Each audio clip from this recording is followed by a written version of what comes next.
എന്താണ് സാർ? നല്ല പടക്കണായില്ല സാർ. എനിക്കെന്താണ്? എനിക്കല്ല, നമ്മളെ കെട്ടിയോക്ക് ഓളെ എപ്പോഴും പറയും നല്ല നാടൻ അയില ഉണ്ടാക്കൊണ്ടിരാന്. നിന്റെ കെട്ടിയൊക്കെ അയില വാങ്ങാനുള്ള സർക്കാർ വേണ്ടി? ഇനിയിപ്പോ 4 അയിലക്കും വേണ്ടി ഞാൻ ടെമ്പോ ബുക്ക് ചെയ്യേ.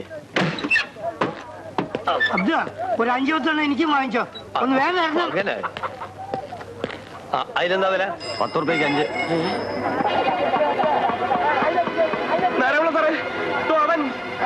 ഇതിൽ നിന്നൊരു 3 കിലോ. എങ്ങോട്ടാണ്ട് ഓടുന്നേ? ഇവിടെ പാടും അയിലാന്ന്. തിരുങ്കലത്തിൽ പിടിക്കാൻ പോകുമ്പോ അയില വാങ്ങണം.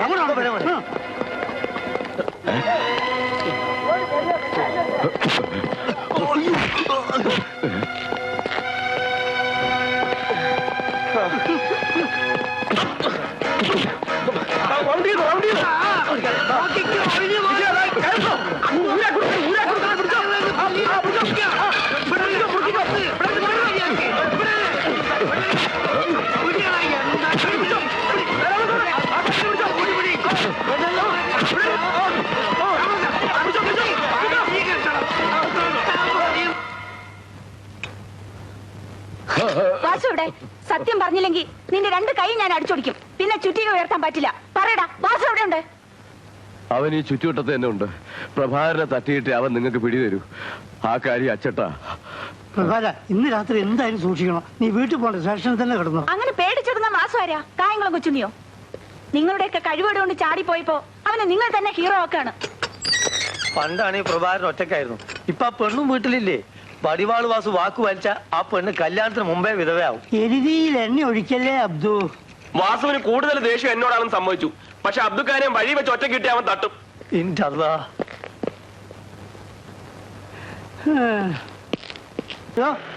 നീ നമ്മളെ പ്രഭാകരനെ കണ്ടോ? ഏത് പ്രഭാകരൻ? കോൺസ്റ്റബിൾ പ്രഭാകരനോട്. സാറേ, സാറേ, നമ്മളെ ബലല്ലേ? ആ, ഇമ്മാതിരി ഭാർഗവീ നിലയത്തിലൊക്കെ വന്ന് വിളിച്ചാ പിന്നെ മനുഷ്യൻ കാണുമോ? ഓന്റെ കൂടെ എന്താണത്? അതൊരു പെണ്ണല്ലേ? ഓന്റെ കുപ്പായിട്ടോ? ആരെന്ത് ചോദിച്ചാലും ഒന്നും പറയണ്ട. ഊമയാണെന്ന് കരുതിക്കോളൂ. വാ. ഓളും വരിക കൂടെ.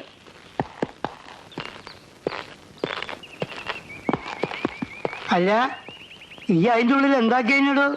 എല്ലാം വിശദമായി പറയാം. ഇവളെ കൂടെ നമ്മളവിടെ കൊണ്ടുപോകണം. എങ്ങോട്ട്? എന്റെ വീട്ടിൽ. ദേവി, ഇത് ഇവളെ കൂടെ ജീപ്പിൽ കയറ്റാൻ സാറ് സമ്മതിക്കണം. കയറിക്കോന്നോ?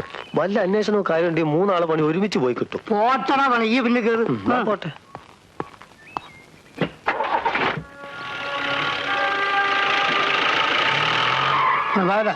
നിന്റെ അമ്മ ഇതൊന്നും തീരെ പ്രതീക്ഷ ഉണ്ടാവില്ല.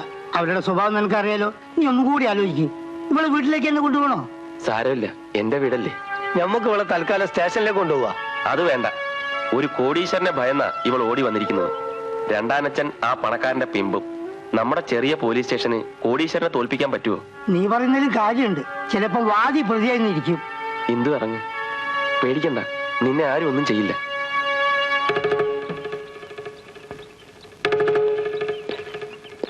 അവിടുത്തെ റിയാക്ഷൻ എന്താണെന്ന് അറിഞ്ഞിട്ട് പോവല്ലേ നല്ല. ഏതായാലും നമുക്ക് ഇവിടെ നിൽക്കണ്ട, കുറച്ചങ്ങോട്ട് മാറി നിൽക്കാം. ഇല്ലെങ്കിൽ പ്രതീക്ഷിക്കാതെ നമുക്ക് കിട്ടും.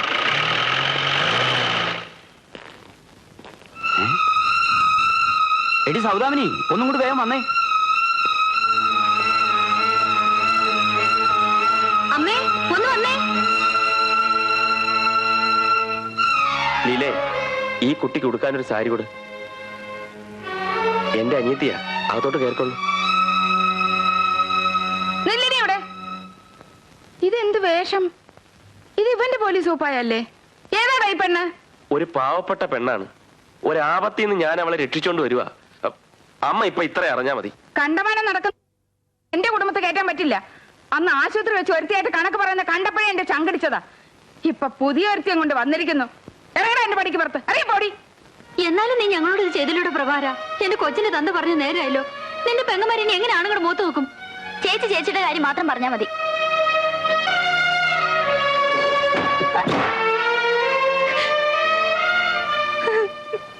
ഒന്ന് നീങ്ങിന്നെ. കരയാതെ കൊച്ചേ, ഞാനാ ഇവന്റെ അച്ഛൻ. ഞാൻ നിന്നൊന്നും പറഞ്ഞില്ലല്ലോ. നിന്റെ കയ്യിൽ രൂപയുണ്ടോ മോളെ? 5 രൂപ പോലില്ലേ? പിന്നെ എന്ത് ഭാവിച്ച നീ എന്റെ ചെക്കന് പിന്നാലെ ഇറങ്ങി തിരിച്ചത്? കാരണം പോടി വന്ന് ലീലേ, ഞാൻ എവിടെയെങ്കിലും പോയിക്കൊള്ളാം. എന്തുവാ? അവനെ വീട്ടിൽ കയറ്റില്ല എന്നുള്ളത് എനിക്കറിയായിരുന്നു. അതുകൊണ്ടാണ് ഞങ്ങൾ അവിടെ കാത്തിരുന്നത്. ഇന്നലെ രാത്രി കണ്ട് പരിചയപ്പെട്ടാണ് ഓൻ പറഞ്ഞത്. ഇന്നാലും ഒറ്റ രാത്രി കൊണ്ട് അമ്മനും മങ്ങളും മറന്നു പോകാനുള്ള ബന്ധം എന്താണെന്ന് മനസ്സിലാവാത്തത്. എന്നിട്ടിപ്പോ അവരെവിടെയുണ്ട്? അവന്റെ ഒരു ചങ്ങാതിന്റെ വീട്ടിലാ, ഇവിടെ നളിനന്റെ. നിങ്ങൾ പോയി അവൾ ഏതാണെന്നും പ്രഭാകരന്റെ കൂടെ വന്നത് എന്തിനാണെന്നും അന്വേഷിക്കണം. Yes sir. Yes sir. Sir നടന്നോളൂ.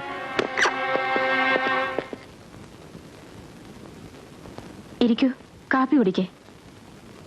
സ്വന്തവും ബന്ധമൊന്നും ഇല്ലാത്തൊരു പെണ്ണിനെ എത്ര നാളിങ്ങനെ കൂടെ താമസിപ്പിക്കും? ഡിപ്പാർട്ട്മെന്റിൽ ആദ്യം പരാതി കൊടുത്താലോ? അവള് പ്രായപൂർത്തിയായ പെണ്ണല്ലേ, അവളുടെ ഇഷ്ടമാണെന്ന് പറയും.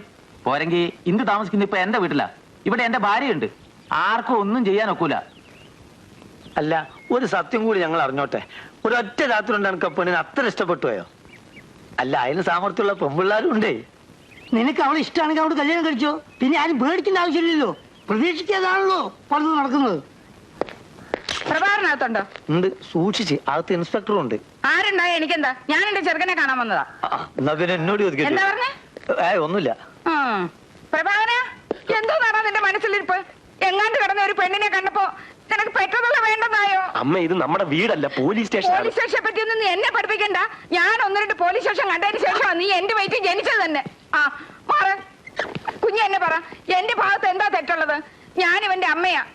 എന്നോട് ചോദിക്കാൻ പറയാൻ ചെയ്യാതെ ഇവൻ ഏതോ ഒരു പെങ്കൊച്ചിനെ വീട്ടിൽ വിളിച്ചോണ്ട് വന്നു. എന്റെ വീട്ടിൽ അവളെ താമസിപ്പിക്കാൻ പറ്റത്തില്ല എന്ന് ഞാൻ പറഞ്ഞു. അന്ന് അവിടെ കയ്യും പിടിച്ചോണ്ട് ഇവൻ ഇറങ്ങിപ്പോയതാ. പിന്നെ എന്നെ തിരിഞ്ഞു നോക്കിയിട്ടില്ല.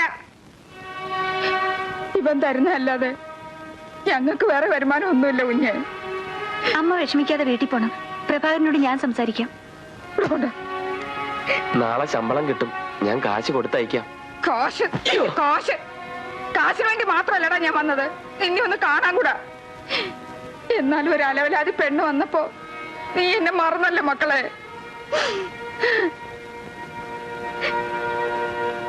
പ്രഭാകരൻ, ഏതാണ് ആ പെണ്ണ്? ഇന്ദു ഒരു പാവപ്പെട്ട വീട്ടിലെ കുട്ടിയാണ്. രണ്ടാനച്ഛൻ അവളെ വിൽക്കാൻ ശ്രമിച്ചു, അവൾ ഓടിപ്പോന്നു. ഇതൊക്കെ പ്രഭാകരന് നേരിട്ട് ബോധ്യപ്പെട്ട കാര്യങ്ങളാണോ, അതോ അവൾ പറഞ്ഞതോ? അവള് പറഞ്ഞതാ. അത് വെറും നുണയല്ലെന്ന് എങ്ങനെ അറിയാം? ഒരു പക്ഷേ അവൾ ഒരു കൊലപാതകം നടത്തിയിട്ടാണ് വന്നിരിക്കുന്നതെങ്കിലോ? പ്രതിക്ക് അഭയം നൽകിയ കുറ്റത്തിന് പ്രഭാകരനെ അറസ്റ്റ് ചെയ്യും, ജോലിയും പോവും. അമ്മേ, ശ്രീകൃഷ്ണന്റെ അച്ഛനും അമ്മയും വരുന്നു. അയ്യോ, ഇങ്ങോട്ട് കേറിയിരുന്നാട്ടെ. പ്രഭാകരൻ ഇവിടെ ഇല്ല. ഇവളുടെ അച്ഛനും പുറത്തോട്ട് പോയിരിക്കാണല്ലോ. വെറുതെ കയറിയിരുന്ന് സമയം കളഞ്ഞിട്ട് എന്താ കാര്യം? ഇനിയിപ്പോ അവര് രണ്ടുപേരും കണ്ടിട്ടും കാര്യമൊന്നുമില്ല. മാധവക്കുറുപ്പേ, പറയാനുള്ളത് ഞാൻ പറഞ്ഞോളാം, നിങ്ങൾ മിണ്ടാതെ നിൽക്കണം. ഓ. ഗൗരിയമ്മേ, അന്ന് നിങ്ങൾ എന്റെ വീട്ടിൽ വന്നിട്ട് നിങ്ങളുടെ കുടുംബമാഹാത്മ്യം കൊട്ടിഘോഷിച്ചായിരുന്നല്ലോ. ഞാൻ അന്നേ പറഞ്ഞതാ, പണവും പദവിയുമല്ല തറവാടിന്റെയും കുടുംബത്തിന്റെയും സൽപ്പേരെ ഞാൻ നോക്കുന്നുള്ളൂ എന്ന്. ഇപ്പൊ എന്തായി? ഇങ്ങനൊരു കുടുംബത്തിൽ നിന്ന് എന്റെ മകന് പെണ്ണ് വേണ്ട. എന്തായി പറയുന്നത്? കല്യാണം നിശ്ചയിച്ചിട്ട് നിങ്ങളുടെ മകൻ ആ പോലീസുകാരൻ സ്വഭാവദൂഷ്യമുള്ളവനാണെന്ന് നാട്ടുകാർ മുഴുവൻ പറയുന്നു. അവൻ കൂടെ താമസിപ്പിച്ചിരിക്കല്ലേ. ഒരു പോലീസുകാരന്റെ അനിയത്തിയെ എന്റെ മോൻ കല്യാണം കഴിക്കുന്നത് ഞാൻ സഹിക്കും. എന്നാൽ ഒരാഭാസന്റെ പെങ്ങളെ എന്റെ മരുമകളാക്കുന്ന പ്രശ്നമേ ഇല്ല. മാധവകുറുപ്പേ, ഇനി നമുക്കിവിടെ എന്താ കാര്യം? നടന്നോളൂ. അവരെ കുറ്റം പറയാൻ ഒക്കൂ? ആ പെണ്ണിന് ഗർഭമുണ്ടെന്നും കൊച്ചു മറ്റാരുടേതാണെന്നൊക്കെ കേൾക്കുന്നു. ചേട്ടൻ അങ്ങനെ പലതും കേൾക്കും. എന്തൊക്കെയായാലും എന്റെ കൊച്ചേട്ടൻ നിങ്ങളോളം ബോർണല്ല. എന്താടി ആങ്കാരി നീ പറഞ്ഞതിന്റെ അർത്ഥം? ചേച്ചിയുടെ ഭർത്താവിന്റെ തൽസ്വരൂപം ഞാൻ കണ്ടിട്ടുണ്ടെന്ന്. ആ കൊച്ചിനോർത്ത് ഞാൻ കൂടുതലൊന്നും പറയുന്നില്ല.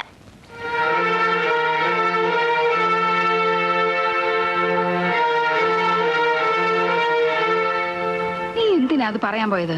അവളെ കൂടെ വഴിയാതാരാക്കണോ? നീ പൊന്നുപോലെ വിചാരിക്കുന്ന നിന്റെ ചേട്ടൻ കാരണമല്ലേ കല്യാണം മുടങ്ങിയത്? എന്റെ കല്യാണം മുടങ്ങില്ല. പിന്നെ അവരിപ്പോ പറഞ്ഞിട്ട് പോയതോ? ദാശാനിയമ്മ മാധവക്കുറുപ്പല്ലേ എന്റെ കഴുത്ത് താലിയേട്ടാൻ പോണത്. ശ്രീകൃഷ്ണനാ. ആഹാ, ദേ ഇനി അവനുമായിട്ട് കൊഞ്ചാനോ കൊഴയാനോ പോയാൽ നിന്റെ കാലി എന്തെങ്കിലും ഒടിക്കും. ഓ, ഇതിനി ആരാണാവോ? കണ്ടിട്ട് ഒരു മുഖപരിചയം തോന്നുന്നില്ലല്ലോ. പ്രഭാകരൻ ഇവിടെ ഇല്ലേ? നിങ്ങളാരാ? ഞാൻ അവന്റെ ഒരു കൂട്ടുകാരനാ. ആ, കൂട്ടുകാരനായിട്ട് കാര്യങ്ങളൊന്നും പറഞ്ഞില്ലേ? അവനിപ്പോ ഇവിടെ അല്ല താമസം. പലചരക്കടക്കാരൻ നളിനന്റെ വീട്ടില. എവിടുന്നോ കൊണ്ടുവന്ന ഒരു പെണ്ണും ഉണ്ട് കൂടെ.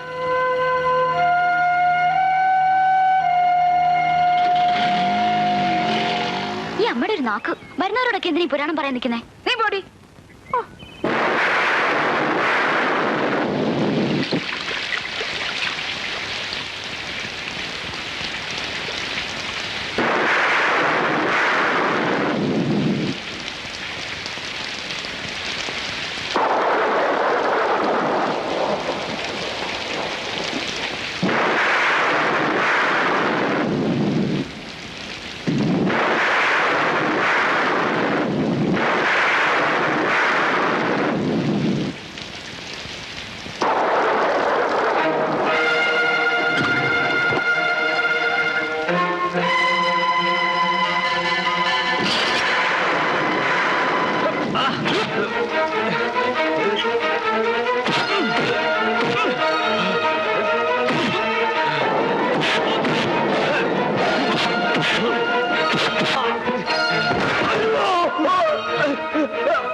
വേണ്ട.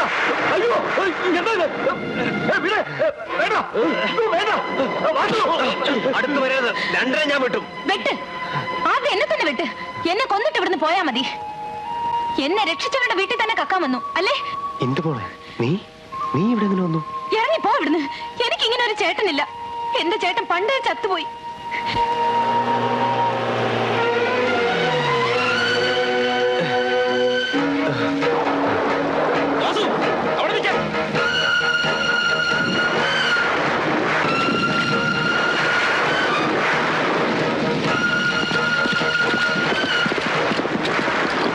വാസുവിടെ ഓടിക്കളഞ്ഞു. പ്രഭാരം പിന്നാലെ പോയി.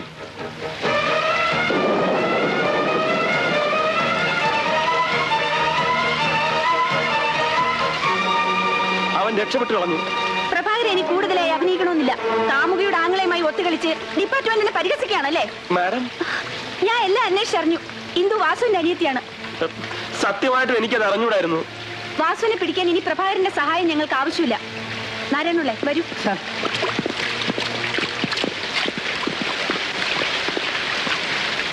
എന്നെ കൊല്ലാൻ ആങ്ങളൊക്കെ ഒത്താശ ചെയ്യാനാണോ ഇവിടെ വന്നത്? എനിക്കൊന്നും അറിയാൻ വയ്യായിരുന്നു.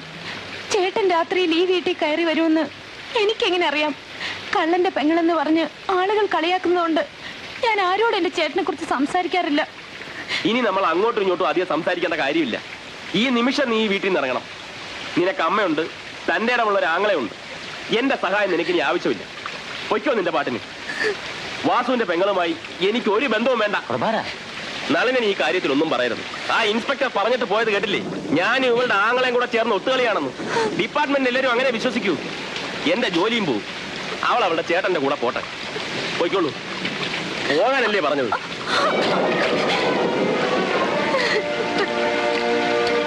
പ്രഭാകരൻ ചെയ്തത് കടുങ്കയായി പോയി. ഈ പെരുമഴയത്ത് അവളെ ഇറക്കി വിട്ടത് ശരിയായില്ല. ഇത് എന്റെ വീടാണ്. നീയാണ് അവൾ ഇവിടെ കൂട്ടിക്കൊണ്ടുവന്നത്. നീ തന്നെ അവള് നല്ലവളാണെന്ന് എന്നോട് പറഞ്ഞത്. മനുഷ്യത്വമില്ലാത്ത പെരുമാറ്റം. അവൾ എന്ത് വിളിച്ചു? മര്യാദയ്ക്ക് അവളെ തിരിച്ചു വിളിച്ചോണ്ട് വാ. പോടാ.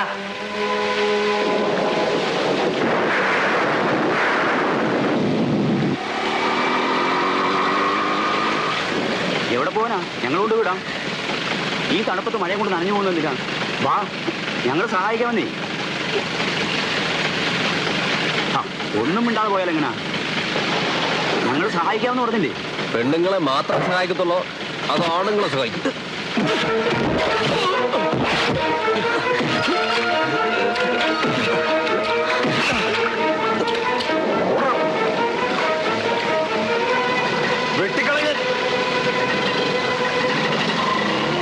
എന്തുവാ നീ ചേട്ടൻ പറയുന്നൊന്ന് കേക്ക്. ഞാൻ അവിടെ ഒന്ന് മോഷ്ടിക്കാനല്ല. ഇപ്രാവശ്യം ഞാൻ ജയിലിൽ നിന്ന് ഇറങ്ങിയത് ഇനി ഒരിക്കലും മോഷ്ടിക്കരുതെന്ന് തീരുമാനമായിട്ടാണ്. പക്ഷെ ഒരു തെറ്റും ചെയ്യാതെ തന്നെ പ്രഭാകരന്റെ കേസിൽ കുടുക്കി. ഞാൻ ലോക്കപ്പിൽ നിന്ന് രക്ഷപ്പെട്ടു. വീണ്ടും അവനെ പിടികൂടി. എനിക്ക് അതുകൊണ്ട് വൈരാഗ്യം. ഞാൻ ഇന്ന് ജീവനോട് ഇരിക്കുന്നത് തന്നെ ആ നല്ല മനുഷ്യന്റെ കാരണം കൊണ്ടാണെന്ന് ചേട്ടൻ അറിയാമോ? ചിറ്റപ്പൻ എന്നെ ബേബിച്ച മുതലാളിക്ക് വിൽക്കാൻ നോക്കി. അവിടെ നിന്ന് ഓടിപ്പോന്ന ഞാൻ പിന്നെ വീട്ടിലേക്ക് പോയിട്ടില്ല. ഞാൻ കാരണം പ്രഭാകരൻ സാറിനെ സ്വന്തം വീട്ടിൽ നിന്ന് പോലും പുറത്താക്കി. പ്രഭാകരനും നീ തമ്മിൽ ഒരു പുതിയ ജീവിതം കിട്ടിയെന്ന് ഞാൻ വിചാരിച്ചു. ചേട്ടൻ എല്ലാം തകർത്തു. ഇനി എനിക്ക് ചത്താ മതി. എല്ലാം കഴിഞ്ഞില്ലേ? ഒന്നും കഴിഞ്ഞില്ല.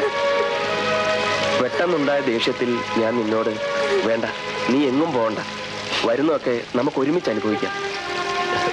പ്രഭാകരൻ എന്നോട് ക്ഷമിക്കണം. എനിക്ക് ബുദ്ധി വളരെ കുറവാണ്. ഞാൻ പഠിച്ചിട്ടില്ല. 12ാമത്തെ വയസ്സിൽ തുടങ്ങി ഓട്ടമായത്. വയ്യ, മടുത്തു. എല്ലാം മതിയാക്കാൻ തീരുമാനിച്ചു. വീട്ടിൽ പോകണം, അമ്മയും അനിയത്തെയും കാണണം, എന്തെങ്കിലും ഒരു തൊഴിൽ ജീവിക്കണം എന്നൊക്കെ വിചാരിച്ചു. അപ്പോഴാണ് പ്രഭാകരനെ പിടികൂടിയത്.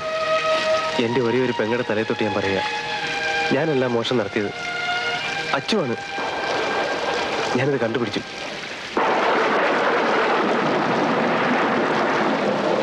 എൻ്റെ വഴിതെറ്റിപ്പോയതുകൊണ്ടാണ് എൻ്റെ അനിയത്തിക്ക് ഗതി വന്നത്. പക്ഷെ പ്രഭാകരൻ അറിയാവോ, ഞാൻ ആദ്യമായി കട്ടത് ഇവക്ക് വേണ്ടി തന്നെയാണ്. ഇവൾ വിശന്ന് കരയുന്ന കാണാൻ ത്രാണിയില്ലാതായപ്പോൾ ഞാൻ കള്ളനായി.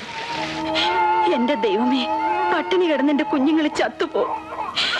പിന്നെയും പിന്നെയും പച്ചവെള്ളം കൊടുത്ത് വയറ്റിളക്കവും പിടിച്ചു. മോൻ വടക്കേരി പോയി ഒരു തുടം പാല് തരാൻ പറ. കുഞ്ഞ് കരയുന്നെന്ന് പറ. പൈസ കൊടുക്കാതെ ഇനി തരില്ലെന്ന് പറഞ്ഞമ്മേ. തങ്കപ്പച്ചേട്ടാ ഒന്നൊഴിച്ചേ. ഓ, ഇവനങ്ങ് ചെന്നാലേ കാര്യങ്ങൾ നേരെയാവും.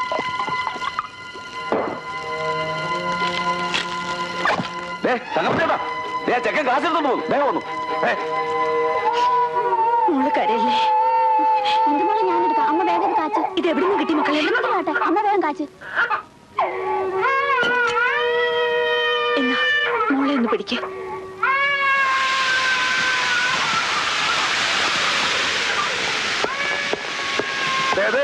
ഇവൻ തന്നെ പട്ടാപ്പകൽ എന്റെ കൺവട്ടത്തിൽ രൂപ എടുത്തോടി. എന്താ ഇത്? എന്താ എന്റെ മോൻ ചെയ്തത്? എന്താണോ? അയ്യോ മോനെ, അയ്യോ മോനെ. അമ്മ വീണ്ടും തങ്കപ്പൻ നായരെ കണ്ടു. അയാൾ എന്നെ പോലീസ് സ്റ്റേഷനിൽ നിന്ന് പുറത്തു കൊണ്ടുവന്നു. അമ്മയ്ക്ക് അയാളോട് തോന്നിയ കടപ്പാടിന് അയാൾ ഒരു വലിയ വില നിശ്ചയിച്ചു. സഹായിക്കാൻ എന്ന പേരിൽ അയാൾ പതിവായി വീട്ടിൽ വരാൻ തുടങ്ങി. കള്ളവാറ്റുകാരൻ തങ്കപ്പൻ നായർ അങ്ങനെ പതുക്കെ പതുക്കെ ഞങ്ങളുടെ വീട്ടിലെ ആളായി മാറി.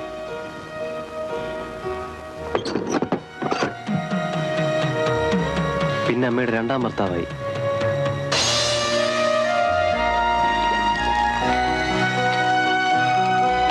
ഒരു ദിവസം ഒരു നിസാര കുറ്റത്തിന് അയാൾ എന്നെ പൊതിരെ തല്ലി. തടസ്സം പിടിക്കാൻ വന്ന അമ്മയയാൾ വെറുതെ വിട്ടില്ല. എന്റെ ദേഹം മുഴുവൻ പൊട്ടി ചോര കുടിഞ്ഞു.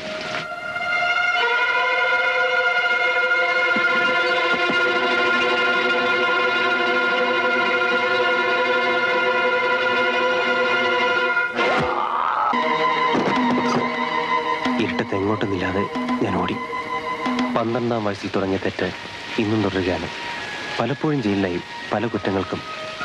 പുറത്തു വരുമ്പോഴൊക്കെ വീട്ടിൽ പോകാറുണ്ടായിരുന്നു അമ്മയെയും ഇവളെയും കാണാൻ. പക്ഷെ കള്ളനായ എന്നോട് അവർക്ക് വെറുപ്പായിരുന്നു. തങ്കപ്പൻ നായരുടെ തണലിൽ വളരുന്ന എൻ്റെ പെങ്ങളുടെ ഭാവിയെക്കുറിച്ച് ഞാൻ ആലോചിച്ചത് ഏറെ വൈകിയാണ്. പക്ഷെ ഇപ്പോൾ എനിക്കെന്തോ സമാധാനം തോന്നി. ഞാൻ കാരണം പ്രഭാകരന്റെ ജീവിതം കൂടി. എല്ലാം ശരിയാവും. വാസു ഇപ്പൊ എന്റെ കൂടെ സ്റ്റേഷനിലേക്ക് വരണം.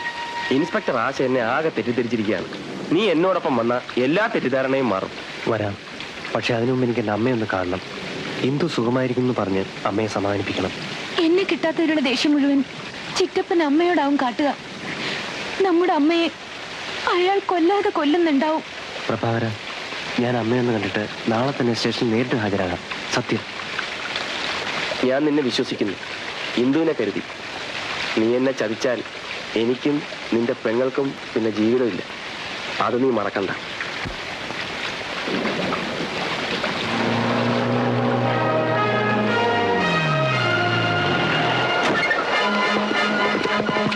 അനങ്ങി പോരുത്.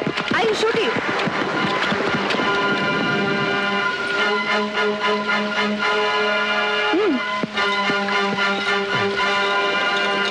ഇനിയും നിരപരാധി ചമയാനാണോ പാവം? നോക്കി അവൾ എവിടെയാണോ നിന്ന് തീ പറഞ്ഞില്ലെങ്കിൽ നിന്നെ ഇതിനകത്ത് വീട് ഞാൻ തീ വെക്കും. ഇതാ തീപ്പെട്ടി. തീ വെക്കാൻ ഞങ്ങളോട് സഹായിക്കാം. നിങ്ങൾ ആരാ? എന്ത് വേണം? വേണ്ടത് നിന്റെ കൈയും കാലും. നീ തന്നെ മുറിച്ചു തരുന്നോ അതോ ഞങ്ങൾ മുറിച്ചെടുക്കണോ? ഇറങ്ങി പോടാ. ഈ തങ്കപ്പൻ നായർ ആരാണെന്ന് നിങ്ങൾക്ക് അറിയില്ല. അതുകൊണ്ടല്ലേ ഈ മേൽവിലാസം തിരക്കി പിടിച്ച് ഞങ്ങൾ വന്നത്. ഇനി ശരിക്കും പരിചയപ്പെട്ടോളെ. എന്ത് പറഞ്ഞ